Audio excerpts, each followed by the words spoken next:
जय श्री कृष्ण। सरल भाषा और आसान शब्दों में समझिए भगवत गीता के 16 अध्याय को, जिसका शीर्षक है देवासुर संपद विभाग योग। इस अध्याय में श्री कृष्ण मनुष्यों में दैवीय और आसुरी दो प्रकार की प्रकृति का वर्णन करते हैं। इस वीडियो को ध्यान लगाकर सुनिएगा, बस सुनते सुनते अपने आप ध्यान लगने लगेगा। अगर आप हमारे YouTube चैनल पर नए हैं तो चैनल को सब्सक्राइब और वीडियो को लाइक कर दें। दोस्तों, एक ही तरह की परिस्थिति में लोग अलग अलग तरीके से रिएक्ट करते हैं। अगर किसी को मदद की ज़रूरत है तो कोई आगे आकर मदद करता है और कोई नज़रें फिर भी लेता है। कभी सोचा है आपने कि ऐसा क्यों होता है? इसी बात का उत्तर मिलेगा आपको इस अध्याय में। तो आइए प्रारंभ करते हैं 16 अध्याय को, जिसका नाम है देवासुर संपद विभाग योग। जय श्री कृष्ण। श्री भगवान उवाच अभयम सत्व संशुद्धिर ज्ञान योग व्यवस्थिति ताणम दमश यज्ञश्च स्वाध्यायस्तप आर्जवम।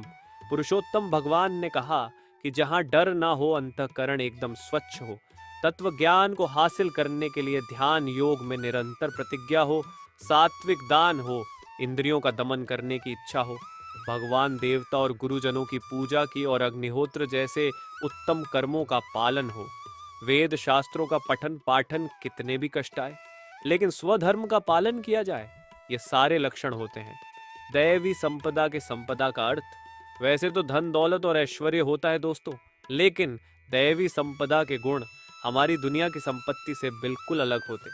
कृष्ण ऐसा कह रहे हैं कि यही तो सबसे बहुमूल्य संपत्ति होती है। अहिंसा, सत्यम, क्रोध, आस्त्यागः, शांतिर्पैशुणम, दया भूतेष्वलोलुप्त्वम, मार्दवम ह्रीरचापलम। संपदा के लक्षण को समझाते हुए कृष्ण कहते हैं कि ना मन से सोच के, ना वाणी से बोल के और ना ही शरीर से कभी भी किसी को कष्ट देना चाहिए। यथार्थ और प्रिय भाषण कहना चाहिए, यानी सिर्फ सच और ऐसी बातें बोलनी चाहिए जो सबको प्रिय लगे। जो आपका बुरा करें उसके ऊपर भी कभी क्रोध ना करें। घमंड और अभिमान बिल्कुल भी नहीं होना चाहिए। ऐसा ना सोचे कि सब कुछ करने वाला मैं ही हूँ। चित्त को चंचलता से बचाकर उसे स्थिर करना चाहिए।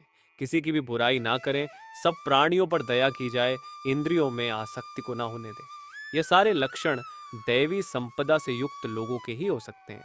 तेज, क्षमा, धृतिय, शौच, मद्रोहो, नातिमान्यता। भवन्ति संपदम दैवीम भिजातस्य। भारत तेज वह गुण है जिसके सामने छोटे घटिया या बुरे लोग भी इसके प्रभाव में आकर के अच्छे काम करने लगते हैं। कृष्ण दैवी संपदा के लक्षणों को स्पष्ट करते हुए कह रहे हैं कि तेज, क्षमा, धैर्य यानी कि संयम, बाहर की शुद्ध यानी कि अच्छे संस्कार, किसी में भी शत्रु भाव का ना होना और अपने अंदर घमंड का बिल्कुल ना होना ही दैवी संपदा को लेकर उत्पन्न हुए पुरुष के लक्षण हैं। देवताओं के गुण लेकर जो पैदा होता है उसे ही दैवी संपदा से युक्त कहा जाता है। दोस्तों, जो इन गुणों के साथ पैदा नहीं हुआ, लेकिन अगर वह अपना बर्ताव ऐसा कर ले तो भी तो उसे दवी संपदा से युक्त ही कहा जाएगा। दंभो दर्पोभिमानश्च क्रोध पारुष्यमेव च अज्ञानम चाभिजातस्य पार्थ संपदमासुरीम। दैवी संपदा के गुणों के लक्षण के बाद अब कृष्ण आसुरी संपदा के लक्षण बता रहे हैं। एक तरह से आप इन आसुरी गुणों को दवी से एकदम उल्टा मान सकते हैं। जैसे दंभ यानी कि घमंड का होना, क्रोध कठोरता यानी कि क्रूर रूढ़ बर्ताव और अज्ञान, ये सब आसुरी संपदा लेकर उत्पन्न हुए पुरुष के लक्षण है। दोस्तों, अब अगर अगली बार किसी से जब आप मिले या डील करें तो सोचिए कि उसमें कौन सी संपदा के गुण हैं। उसके गुणों से आप उसके व्यक्तित्व का परीक्षण कर सकते हैं और उसी तरीके से बर्ताव भी कर सकते हैं। दैवी संपद विमोक्षाय निबंधायासुरी मता माँ शूच संपदम दैवीम भिजातोसि पांडवता। मनुष्यों के व्यवहार में दो तरह के बर्ताव होते हैं, दैवी और आसुरी। दैवी संपदा के जो गुण हैं वह मुक्ति के लिए होते हैं। अगर उन गुणों को आप पालन में लाते हैं, नियम से इन गुणों को अपने जीवन में उतारते हैं, तो इसका अर्थ है कि आप मुक्ति की तरफ बढ़ रहे हैं। लेकिन आसुरी संपदा के गुण बंधन के लिए माने गए हैं। बंधन किससे? इस दुनिया से। कृष्ण कहते हैं, हे अर्जुन, तू शोक मत कर, क्योंकि तू दैवी संपदा को लेकर उत्पन्न हुआ है। अर्जुन के सारे गुण दैवी थे, इसलिए कृष्ण उसे हिम्मत देते हुए चिंता न करने के लिए कह रहे हैं।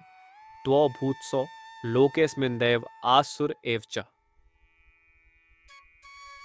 दैवो विस्तरश प्रोक्त आसुरम पार्थ में शृणु। संसार में दो प्रकार के प्राणी हैं। कृष्ण ने इस दुनिया का एनालिसिस करते हुए सीधे सीधे इसे दो हिस्सों में बांट दिया है दोस्तों। दैवी संपदा और आसुरी संपदा मनुष्य दो ही तरह का हो सकता है, दैवी प्रकृति वाला और आसुरी प्रकृति वाला। इन दो के अलावा और तीसरी कोई प्रकृति मनुष्य में आपको नहीं दिखेगी। जब हृदय में मन में दैवी संपदा के गुण घर कर लेते हैं तो आप एक तरह से देवता है, और अगर मन में आसुरी संपदा के लक्षण आ गए तो मतलब आप ही राक्षस बन चुके हैं। ये हर किसी मनुष्य के लिए सच है दोस्तों।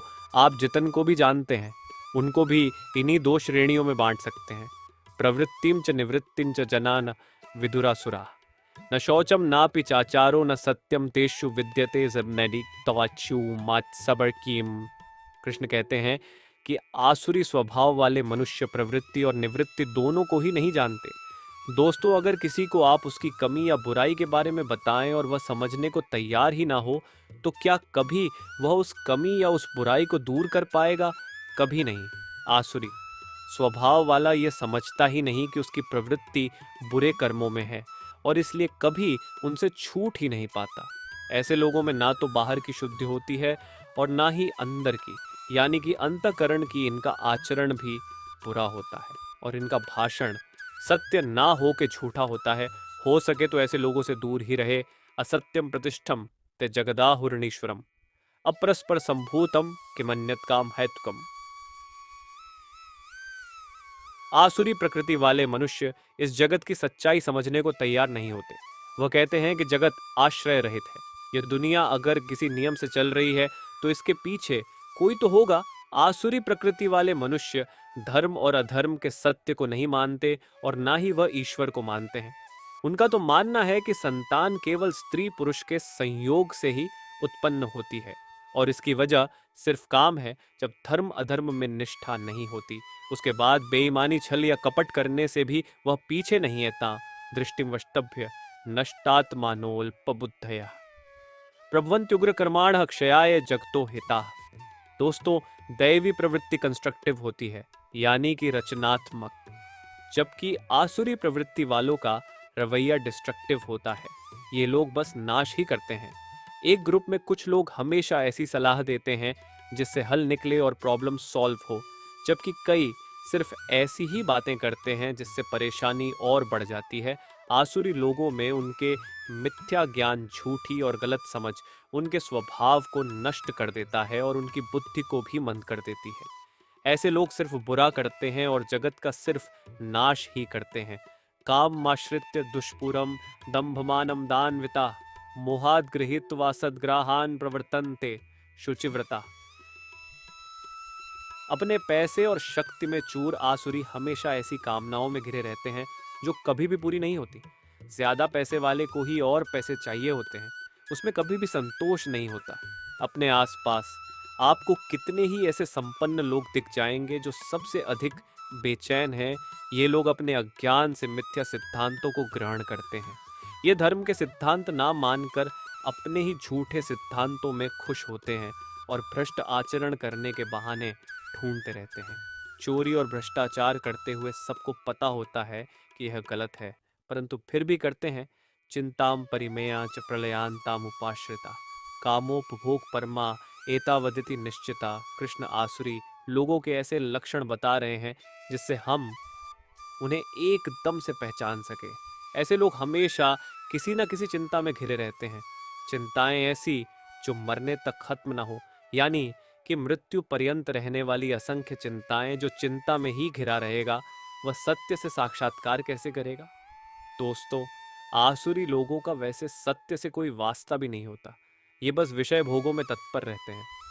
विषय भोग यानी कि इंद्रियों के भोगने से जो आनंद मिलता है, जैसे खाना पीना सोना इत्यादि, जो इस तरह के भोगों के आनंद के लिए ही जीता है, तो उसके कर्म कैसे होंगे ये तो अब आप खुद ही समझ सकते। आशा पाश शतैर बद्धा काम क्रोध प्रायणा इहंते काम भोगार्थ मन न्यायेनार्थ संचयान। जो कामना में अपनी इच्छा में फंसा होता है वह उसके लिए कुछ भी करने को तैयार होता है। यही होती है आसुरी प्रवृत्ति। अपने कर्म को कर्तव्य समझ के करने से ये एकदम उल्टा है। कामना या आशा की सैकड़ों फांसियों इन लोगों को अपनी जकड़ से छूटने नहीं देती। आशा की वजह से इनके मन में काम और क्रोध जैसे भाव आते हैं। काम और क्रोध के चलते यह अपना आप खोकर अपने विषय भोगों के लिए अन्याय से भी पीछे नहीं हटते। इनका ध्येय सिर्फ अपने भोगों के लिए धन इकट्ठा करने से होता है। इस बात को समझिए दोस्तों, आशा जिससे होता है काम क्रोध और उसी से होता है। इदमद्य मया लब्धमिमं प्राप्से मनोरथम इदमस्ति दमप्पि में भविष्यति पुनर्धनम। जरूरत दो रोटी की होती है दोस्तों, और दो जन्म का धन इकट्ठा करके भी आसुरी मनुष्य बेचैन रहता है। क्यों? क्योंकि आसुरी मनुष्य सोचता है कि मैंने आज यह प्राप्त कर लिया है, इससे मैं ये खरीदूंगा, वो खरीदूंगा, ऐसा करूंगा, वैसा करूंगा। और जिस दिन यह खरीद पूरी हो जाती है तो कोई नई कामना, कोई नई आशा, कुछ नया प्राप्त करने के लिए वह करती है। और ये कामना पहले से बड़ी होती है। इस बार बड़ी कार या बड़ा घर या पहले से भी महंगा गहना लेना होता है। और इस तरह से यह सिलसिला एक फांसी की तरह बस कसता हुआ चला जाता है। अधिकतर तो यह समझ ही नहीं आता, और अगर समझ भी आता है तो बहुत देर हो चुकी होती है। असौ मया हतः शत्रु हनिष्य चापराण पे। ईश्वरो हम भोगी सिद्धो हम बलवान सुखी। आसुरी प्रवृत्ति के मनुष्यों को पहचानने के लिए उनके अहंकार को पहचानना चाहिए। यह लोग ऐसा सोचते हैं कि एक शत्रु मेरे द्वारा मारा गया और अब मैं दूसरे शत्रुओं को भी मार डालूंगा। कहने का मतलब, एक जीत के बाद इनको लगता है कि अब यह जीतते ही रहेंगे, और हर जीत के बाद इनका अहंकार पहले से भी ज्यादा हो जाता है। ये लोग एक तरह से अपने आप को ईश्वर समझने लगते हैं, क्योंकि यह अपने आप को ऐश्वर्य का भोगने वाला मानते हैं। इन्हें लगता है कि यह सब सिद्धियों से युक्त है और यह अपने बल और झूठे सुख में ही जीते रहते हैं। आड्योभिजन वानस्मिको न्योस्ति सदृशो मया यक्षे दास्यामि मोदिष्य इत्यज्ञान विमोहिताः अनेका चित्त विभ्रांता मोहजाल समावृता प्रसक्ता काम भोगेषु पतंति नरकेषु चो। वह अपने धन और अपने बड़े कुटुंब पर अभिमान करने वाले अपने सामने दूसरे किसी को कुछ भी नहीं समझते। अपने बुरे कामों को यह यज्ञ और दान से धोने की कोशिश करते हैं, और साथ में ही अपने आमोद प्रमोद में मस्त रहते हैं। इनका जो मोह है वह अज्ञान से पैदा हो रहा है। इनका चित्त एकदम भ्रमित है। अपने अज्ञान से पैदा हुए मोह से ये लोग कभी निकल ही नहीं पाते, बल्कि इसके जाल में और ज्यादा फंसते जाते हैं। और इसका नतीजा होता है महान अपवित्र नरक। अगर ऐसे आसुरी लोगों को लगता है कि वह बच गए तो यह उनकी भूल है। आत्म संभाविता स्तब्धा धान मान मदान्विता यजंते नाम यज्ञस्ते दम्भिना विधि पूर्वकम। अपूर्वक कृष्ण ने कहा है कि अगर आपको ज्ञान हासिल करना है तो इस तत्व को समझना होगा कि हमारा यह शरीर क्या है, आत्मा क्या है और कर्म क्या है। लेकिन आसुरी लोग इस समझ से बाहर होते हैं। ये अपने आप को ही श्रेष्ठ मानते हैं। अपने घमंड, धन और मान के नशे में बस नाम मात्र के यज्ञों को करके इन्हें लगता है कि इनके पाप खत्म हो गए। जो शास्त्र विधि से नहीं होता वह पाखंड होता है। पाखंड से कोई क्या हासिल कर लेगा? हजारों साल पहले महाभारत के समय में ऐसे आसुरी लोग थे, और आज की हमारी इस दुनिया में भी ऐसे लोगों की कमी नहीं है दोस्तों। अहंकारम बलम दर्पम काम क्रोधम च संश्रिता मामात्म प्रदेहेशु प्रद्विषंतोभ्यसूय का। श्री कृष्ण से द्वेष रखता था, उसका क्या हुआ यह तो आप जानते ही हैं। कंस उस जमाने के आसुरी मनुष्य थे। वैसे ही आसुरी लोग हमारी दुनिया में भी हैं जो कृष्ण से द्वेष रखते हैं, और उनके इस द्वेष की वजह होती है इन लोगों का अहंकार, बल, घमंड, कामना और क्रोधा आदि। दोस्तों, अपनी इन बुराइयों के कारण वह ना तो अपने अंदर उपस्थित कृष्ण को देख पाते हैं और ना ही दूसरों में मौजूद कृष्ण को देख पाते हैं। आसुरी लोगों की एक बहुत बड़ी पहचान है कि यह लोग दूसरों की निंदा बहुत करते हैं। दूसरों की बुराई में इन्हें एक अलग तरह का मजा आता है। तानहम द्विषतः क्रूरान संसारेषु नराधामानि क्षिपाम्यजस्त्रम शुभानासुरीष्वेव योनिषु बदावाशेव। इज्यात कर्मों का किया कहीं जाता नहीं। अच्छे कर्म है तो उनका फल मिलता है दोस्तों, और बुरे कर्म है तो भी उनका हिसाब किताब होता है। कृष्ण कहते हैं, मुझसे द्वेष करने वाले पापा चारी और क्रूर कर्मी नराधम को मैं संसार में बार बार आसुरी योनियों में ही डालता हूँ। दोस्तों, मरते समय हम अपने संस्कार अपने साथ लेकर ही दूसरे शरीर में जाते हैं। यहाँ हम से मतलब आत्मा से है। जब हमारी आत्मा एक शरीर को छोड़कर दूसरे में जाती है तो अपने साथ सारे संस्कार ले जाती है। आसुरी लोग इसी वजह से बार बार आसुरी योनियों में ही जन्म लेते हैं। अपने जन्म के दौरान उन्हें लगता है कि वह बहुत आनंद उठा रहे हैं, लेकिन असल में वह कृष्ण के द्वारा दिए गए दंड को भोग रहे होते हैं। आसुरियों योनिमा पन्ना मूढ़ा जन्मणि जन्मणि माम प्राप्यैव कौन्ते ततो यान्ते धमाम गतिम। जब तमोगुण की बाहुल्य में लेकर जाता है, आसुरी लोगों को कृष्ण बेवकूफ बताते हैं। ऐसे लोग कृष्ण को कभी प्राप्त नहीं होते। वह लगातार एक जन्म के बाद अगले जन्म में आसुरी योनि में ही जाते हैं और फिर उसके बाद उससे भी अति नीच गति को प्राप्त होते हैं, अर्थात घोर नरकों में पड़ते हैं। बुरे लोग कभी कृष्ण को प्राप्त करने की कोशिश ही नहीं करते। पैसा, मान और प्रतिष्ठा में ही अपना सब कुछ लगा देते हैं। जिसकी कोशिश नहीं करेंगे तो दोस्तों वह मिलेगा कैसे? त्रिविधा नरकस्येदम द्वारम नाशण मात्मन काम क्रोधस्तथा लोभस्तस्मादे तत्रयम त्यजेत। काम, क्रोध तथा लोभ तस्मादेयम त्यजेत। दुनिया में हर बुराई के 3 मूल कारण हैं, काम, क्रोध और लोभ। इन तीनों को कृष्ण नरक के द्वार बता रहे हैं। ये तीनों इतने बुरे हैं कि इन्हें आत्मा का ना करने वाले, अर्थात आत्मा को अधोगति में ले जाने वाला माना गया है। आसुरी प्रवृत्ति के लोग इन्हीं तीनों के वश में अपनी सुध बुद्ध खो बैठते हैं। काम, क्रोध और लोभ आपसे हर वह चीज करवाते हैं जो आपको नहीं करनी चाहिए, शारीरिक तौर पर भी और मानसिक तौर पर भी। दोनों कष्ट इन तीनों से ही शुरू होते हैं। इनके चंगुल में फंसने के बाद कोई विरला ही होता है जो नरक से बच पाता है। अगर आपको अपना जन्म संवारना है तो दोस्तों इन तीनों को त्याग दीजिए। एतैर्विमुक्तः कौन्तेय तमोद्वारे स्त्रिभिर्नरः आचरत्यात्मनः श्रेयस्ततो याति पराम गतिम।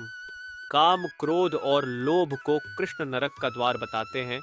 जो मनुष्य इन तीनों नरक के द्वारों से मुक्त होता है वह पुरुष अपने कल्याण का आचरण करता है। अपने कल्याण का आचरण से अर्थ यह हुआ दोस्तों कि अपने उद्धार के लिए कृष्ण द्वारा बताए हुए रास्ते पर चलता है और इसीलिए ऐसे पुरुष परम गति को जाते हैं, अर्थात कृष्ण को प्राप्त होते हैं। आपको अपनी भलाई करनी है या आपको नरक में जाना है, यह निर्णय आपका है। कृष्ण ने दोनों रास्ते बताए हैं। आपको हर किसी को इन दोनों रास्तों में से किसी एक को चुनना होता है। यह शास्त्र विधिमुत्सृज्य वर्तते काम कारथ न स सिद्धिम वापनोति न सुखम न पराम गतिम। लोगों में दैवी प्रवृत्ति या आसुरी प्रवृत्ति का असली निर्धारण होता है शास्त्रों से और किसी से नहीं। जो शास्त्रों का पालन करता वह दैवी प्रवृत्ति का है, आसुरी प्रवृत्ति का नहीं। आसुरी पुरुष शास्त्र को नहीं मानता, वह शास्त्रों द्वारा कही गई सही विधि को त्याग कर अपनी इच्छा से मन माना आचरण करता है। अपने घमंड में वह मनमानी करता है, जिस वजह से न तो उसे सिद्ध प्राप्त होती है, न परम गति और न ही सुख। दोस्तों मन या मोबाइल या कार चलाने तक के मैनुअल होते हैं। अगर आप उनका पालन नहीं करेंगे तो आपको मालूम ही है कि क्या होगा। अगर सही विधि नहीं अपनाएंगे तो कोई भी काम कभी भी सिद्ध नहीं होगा। तस्मात् शास्त्रम प्रमाणम ते कार्य कार्य व्यवस्थितो ध्यात्वा शास्त्र विधानोक्तम कर्म कर्तुमिहार्हसि। याय कृष्ण का सबसे बड़ा ज्ञान है कर्म को कर्तव्य मान करके करना और उसके फल की आशा ना रखना। आप पूछ सकते हैं कि कैसे पता चलेगा कि हमारा कर्तव्य क्या है? उसका उत्तर है शास्त्र। शास्त्र सबसे बड़े प्रमाण है। शास्त्र बताएंगे कि क्या कर्तव्य है और क्या नहीं। शास्त्रों के द्वारा जिस कर्म की आज्ञा दी जाए वही कर्तव्य है, वही नियत कर्म है। इसीलिए कृष्ण अर्जुन को शास्त्र विधि से कर्म करने की सलाह दे रहे हैं। और ये शास्त्र क्या है? शास्त्र है भगवत गीता। दुनिया में ऐसा कोई प्रश्न नहीं दोस्तों, इसका उत्तर गीता में नहीं। इसे सबसे बड़ा शास्त्र मानकर आप अपना कर्तव्य पूरा करते रहिए। अब जब कोई आपसे बुरा बर्ताव करे, बिना बात उल्टा सीधा कहे या आपका बुरा चाहे तो आप समझ जाइए कि वह आसुरी प्रवृत्ति का मनुष्य है।